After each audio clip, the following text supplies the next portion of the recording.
Գնացեք, ուր եք եթում, ձեր մասին եմ խոսալու։ Գնացեք, լսեք, լավ, կաբինետում կլսեք։ Տիկին Էլինար Վարդանյանը ԲՀԿ-ի ժամանակ շատ խոստումնալից պատգամավոր էր, թե հետո ինչ եղավ այս գործիչի հետ, տենց էլ չհասկացանք։ Լավ։ Հարգելի հայրենակիցներ, հարգելի գործընկերներ, նախ մի քանի արձանագրում է պետք անել։ Հայաստանի Հանրապետությունում որևիցե մեկը, որևիցե տեղ եկեղեցու հետ որևիցե խնդիր չունի։ Հավատքի հետ ոչ որևիցե խնդիր չունի եւ այս խոսակցությունը վերաբերվում է հենց այն ամենակարևոր բանի առողջացմանը, որի մասին տարիներով, տասնամյակներով բոլորը խոսել են եւ բոլորը այս խնդիրների մասին խոսել են եւ հավասարության նշան դնել եկեղեցու եւ Կտրիչ Ներսիսյանի միջև կամ քեռակնոջ միջև, դրանք անարդար բաներ են։ Եկեղեցում կան շատ ու շատ պարկեշտ մարդիկ, բայց այդ մարդիկ հիմա գերու կարգավիճակ ունեն։ Դե գործող ինչ որ մարդ կա, որը որտեղ ղեկավար է, ոնց են երեկվա միտինգներին տարբեր կազմակերպություններից մարդկանց տանում, այտենց տիպում տանում էին, այտենց էլ շատ մարդիկ ստիպված պաշտոնի կարգավիճակի բերումով գնում են եւ ներկայացնում են դա որպես եկեղեցու դեմ պայքար։ Եկեղեցու դեմ որևիցե մեկը չի պայքարում, հայ առաքելական Սուրբ եկեղեցին, մեր բոլորի եկեղեցին եւ դրա մեջ կասկած չկա։ Բայց այն մարդիկ, ովքեր որ առատավորում են, պետք է հեռանան եւ ես վստահ եմ, որ իրենք հեռանալու են։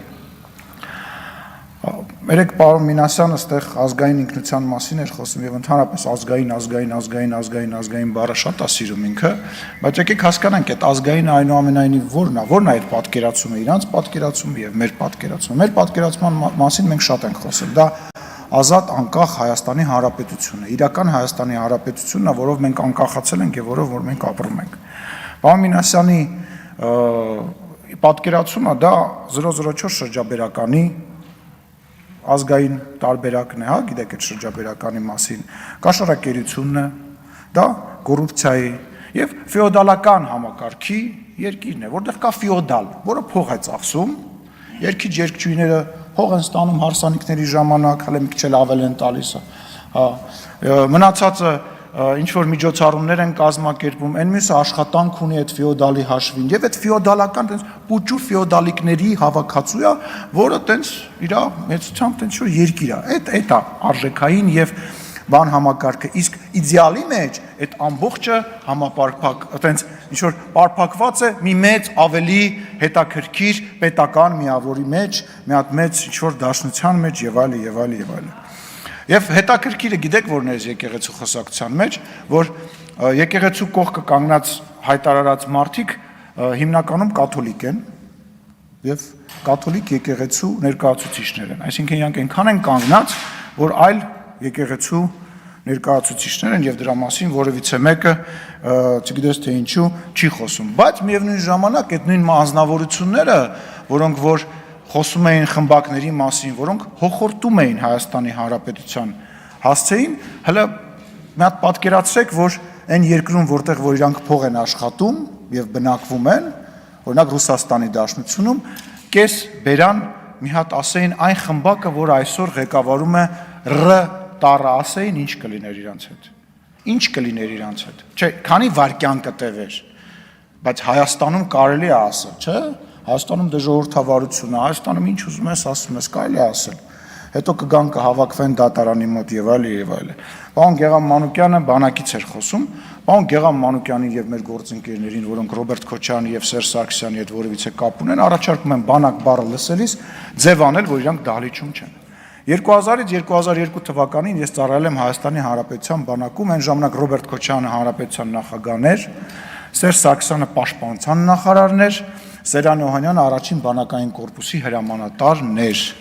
այսինքն մի հատ ընդհանուր բուկետ էր սենց մի հատ լավ։ Ես կարող եմ ժամերով պատմել, թե ինչ էր կատարվում մեր բանակում։ Ինչպես էին մի հատ սրիկա ոչնչություն կար, որ կանգնում էր ճաշարանի դռան առջև եւ ռետինե բանով, մահակով 18 տարեկան երեխաներին, ովքեր որ մտնում էին հաց ուտելու, հարվածում էր։ Ուղղակի էր հարվածում։ Ուղղակի հարվածում էր։ Ուղղակի երեխեք եկել էին հաց ուտելու։ Մի հատ ուրիշ ոչնչություն գիշերը որս էր կազմակերպում։ Զորամասը եւ քաղաքը բաժանում էր պուճուրիկ մի տարածք եւ գիշերը որոշ զինվորներ փորձում էին գնային քաղաք, հոկտեմբերյան քաղաք, ուշադրություն, ուտելիք հայթայթելու։ Պատկերացնում եք, ուտելիք հայթայթելու ամենայն պատասխանատվությամբ։ Իսկ այդ սրիկան դուրս էր գալի որսի, մի հատ այնց ջիպ մեքենա ուներ ու բռնում էր երեխաներին եւ ծեծելով բերում էր։ Իր համար դա զբաղմունք էր, ինքը իր բանը չէր կատարում։ Ինչ էին կերակրում, ինչ էին հագնում։ Այդ շորը, որ հագնում էինք, հանելուց հետո շորը տպված էր վրեքս։ Շորը վրեքներս տպված էր այդ նշ բաները։ Իսկ խմելու ջրի մասին, լողանալու մասին ընդհանրապես չէ։ Ուրա Սերյան Օհանյանը, ուզում եմ հասկանամ, ուրա առաջի բանակային կորպուսի հրամանատարը, ուրա Սերժ Սարգսյանը, պաշտպանության նախարարը, որ մեծ խոսում են, ուր են դրանք, Ռոբերտ Քոչարյանը, որ բերանը ծռելով մեծ խոսում է, ուր են, թող գան ինձ եւ հազարավոր այն զորամասը, որտեղ ծառայել եմ, ու չեպկայ ա եղել, եւ ամեն 6 ամիսը մեկ երեխեք են եկել գնացել, ուր են այդ դոլարավոր միլիոնատերները, թող գան ինձ պատասխան տար, ինչի են մեր ուտելիքը, ինչի էր բանի մեջ, ամանի մեջ լսնում էին եռացրած ջուր, կտրտած կաղամբ, կներեք, որ պատմում են, բայց պետք է շփոթել էսի միլիոնատերների երեսներին, էլի։ Կտրտում էին, լսնում էին կաղամբ, կարտոֆիլ ու կիլկիվ տամատնամ սոուսի, եռացնում էին ու տալիս էին երեխեքին։ Իսկ հաց ստանում էինք 7-ից 10 օրը մեկ, այդ հացը փաթաթում էին թաց շորի մեջ, դուք պատկերացնում եք հացը 7-10 օր փաթաթված,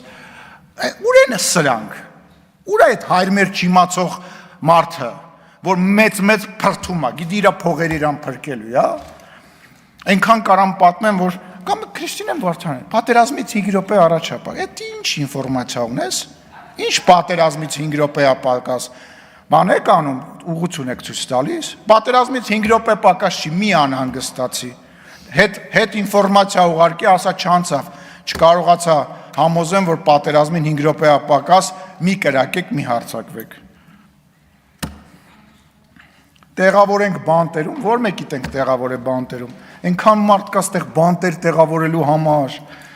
որ տենց քաղաքական տեղավորելու ուլներ, բանտերում տեղ չեր ելնի, բանտերում տեղ չեր ելնի, հերթով բոլորիդ կտեղավորենք բանտերում մարդկանց խափելու, ստելու ու ուրիշների համար աշխատելու համար։ Բաղրամյան գնացեք եւ տեսեք, այդ Բաղրամյանի մասին նոր իմացար, 2 անգամ ստեղ լսում ա եղել, բա ուր է իր Տիկին Վարդանյան, թե Թագուհի Թովմասյանի պես գնա երեք գնաց նստեց կողքները նկարվեց գնաց տուն։ Մի հատ է դու գնա նստի, նկարվի գնա տուն, ինչ ա եղել, կգաս տեղ հետո ելույթ կունենաս։ Եվ վերջում որպես ազգային ժողովի նախագահ, որպես մարդը, որ պետք է ապահովի ազգային ժողովի բնականոն գործունեությունը, Լևոն Քոչարյանին եւ Իշխան Սաղաթելյանին ասեք թող այնուամենայնիվ վերադառնան դալիճ, իրաց բան չի լինի ստեղ։ Վերջի տարբերակով կանանցով կպաշտպանեք, էլի։ Թող վերադառնան, ամոթա նիստերը ավարտվում են։